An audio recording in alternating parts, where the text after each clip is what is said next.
CM किसान योजना को नहीं आसिला किछि बड़ अपडेट। एही दिन राज्य चाषी को मिलिबो सीएम किसान टंका। सरकारଙ୍କ बड़ घोषणा। तेबे कौन रही एने संपूर्ण अपडेट टी चलतु देखा। सोमवार चाषी अकाउंट को आसी पीएम किसान टंका। 35 लाख चाषी अकाउंट को टंका पठाइले प्रधानमंत्री। एमिती सीएम किसान योजना रे केबे टंका मिलिबो एने बहुत चाषी भाई और भौणी मानक मनरे प्रश्न रही। तेबे सरकारଙ୍କ घोषणा अनुसार अक्षय तृतीया रे आसीबो सीएम किसान टंका। देशर 9 कोटी 8 लाख चाषी अकाउंट को डीबीटी जरिया रे प्रधानमंत्री पठाइछंती 22,000 कोटी टंका। पीएम किसान योजना रे चाषी अकाउंट को आसीची टंका। तेबे आगामी अक्षय तृतीया रे आसीबो सीएम किसान टंका।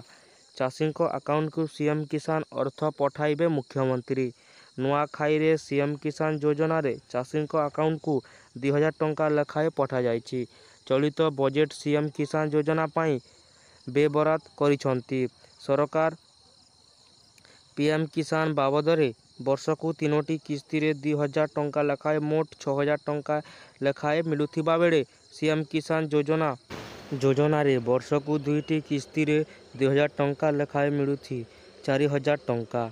वर्तमान सीएम किसान योजना रे 35 लाख रु अधिक चाषी सामिल होइथिबा बेले पीएम किसान रे चाषी संख्या प्राय 35 लाख छुईछि।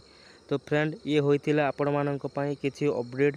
जदि अपडेट टी भलो लागिला ताहेले वीडियो को लाइक करी चैनल को सब्सक्राइब करी पाखरे थिबा घंटी चिन्ह को दबाई दियंतु एवं सांग मानक सहित शेयर करंतु। धन्यवाद।